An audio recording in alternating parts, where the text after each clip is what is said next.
Terra's Story, Chapter 4:0. The sun's rays brought a sense of well-being to the core team gathered on the terrace. The chorus of birdsong that had announced the dawn had dwindled down to the occasional call, punctuated by the irritated scolding of a squirrel defending its hoard in a hollow of the nearest pine. The breeze made goosebumps on Joni's arms. Brian noticed and reached over to rub them away. She smiled at him, only the slightest bit woeful. He noticed and planted a soft, sweet kiss on her forehead. "Soon, sweetheart. We'll get some time alone together soon."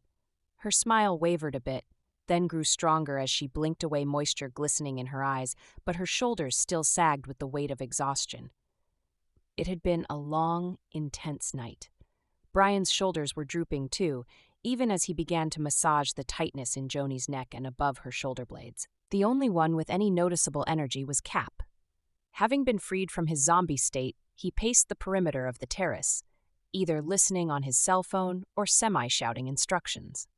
Finally, he rejoined the circle and whipped around one of the white, wrought-iron chairs by the small round table so he could plop down on it backwards and rest his forearms across the back. Well, the system seemed to be functioning almost normally. Power is holding steady throughout the city and... He paused with a wry expression as the angry blare of horns pierced the tree barrier. Based on the amount of traffic, people are getting back to work. The water department has been able to pump from one of the reserve holding tanks and get the purification process online again. So, he sniffed his armpits and grimaced. So people can bathe as well as drink and cook. The screen door slid open and an aide handed Cap a sheet of paper with scribbling on it. "I was going to say no more bodies, but those two guys flying the drone, the ones held for questioning, well, they're both in some kind of catatonic states. Not dead, but not really alive either." The aide was still standing there. Cap frowned. "Something else?" The aide swallowed and nodded. "Well, what?" Cap demanded, his patience growing thin. Sir, you should see these photos that the jailers took when they found them this morning." He fumbled for his cell phone, then tried to steady his shaking hand as he swiped and poked until he got the screen he wanted. He held it up for Cap to see, whose eyes widened. "Show everybody, son."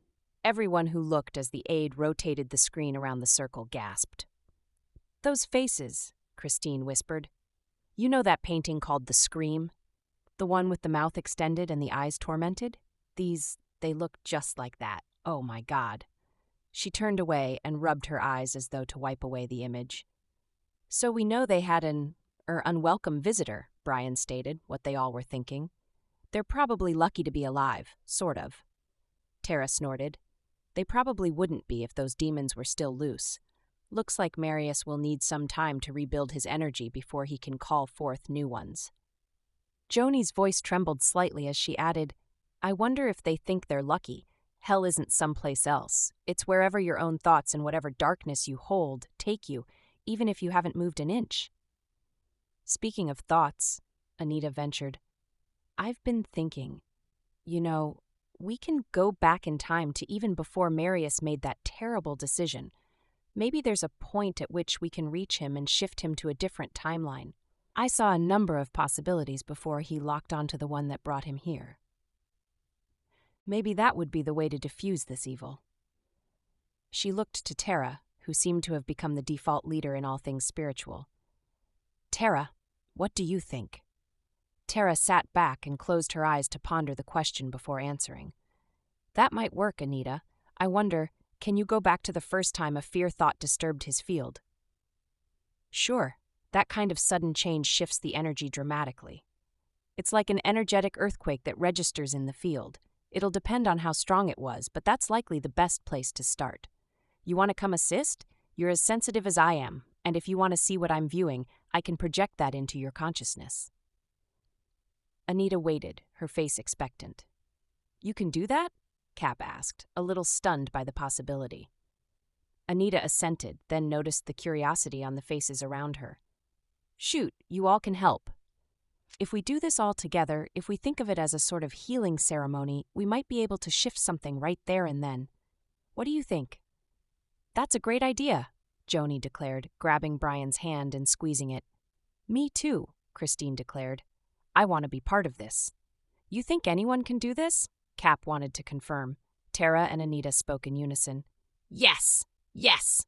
And I'm pretty sure, especially with experienced practitioners guiding us. Then let's get started, Cap declared, turning to the aide who still stood there, dumbstruck. Son, make sure the annex off the salon is cleared and set up a circle of, he quickly counted the number of people around him, 8 or 9 chairs. Before the aide turned to leave, Joni interjected. And we'll need a small table in the center with as many white candles as you can find. The scent of frankincense filled the room from the incense smoke wafting through the filigree of the wooden burners placed at intervals around the room.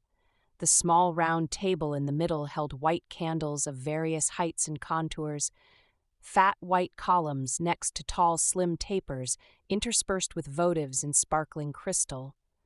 Ripples of light and heat radiated out an arm's length, not quite reaching the knees of those seated in the circle. There was a calm in the atmosphere, enhanced by Joni's voice softly singing an ancient Sanskrit chant, over and over. The sense of well-being and peace grew stronger with each repetition until it felt rock solid. When Joni stopped chanting, the vibrations continued to ripple through the air, their relaxed state allowing energy to recharge tired bodies and refresh frazzled minds. Jeff sat off to one side holding a yellow legal pad and a fine-tipped black marker. Okay, Anita, you and Joe calibrate and see if you can take us all with you. We're not using coordinates this time. We're viewing a particular moment in time. Since everything that ever happened is happening or will happen is in the field, our connection to the field knows how to take us there. His 2 seasoned remote viewers settled deeper into the relaxed state required.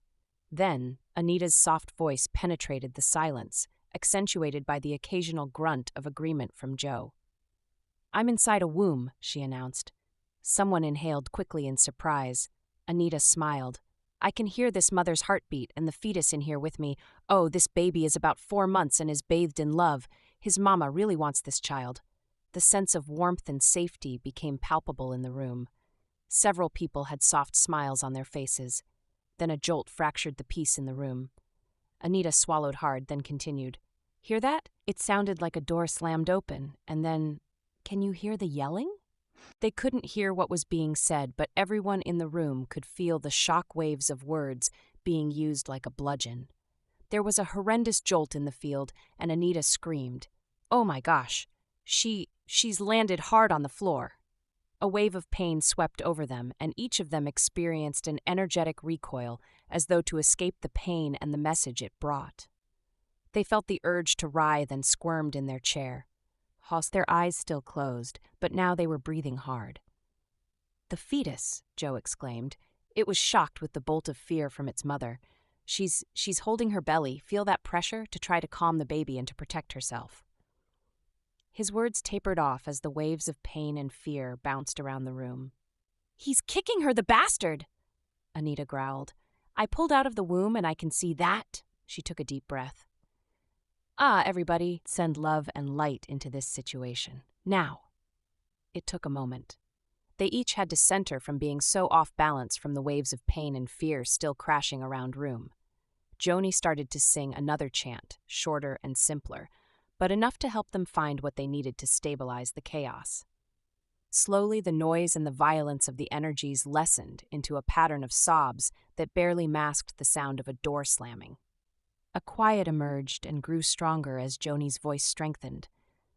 The sweet tones wrapped around them, and those who were still viewing inside the womb felt the mother's struggle to find some semblance of equilibrium. The baby was still agitated, writhing and twisting inside the mother's belly. Several others joined their voices to Joni's, easily following the simple tune and repeating the tones of the ancient word sounds.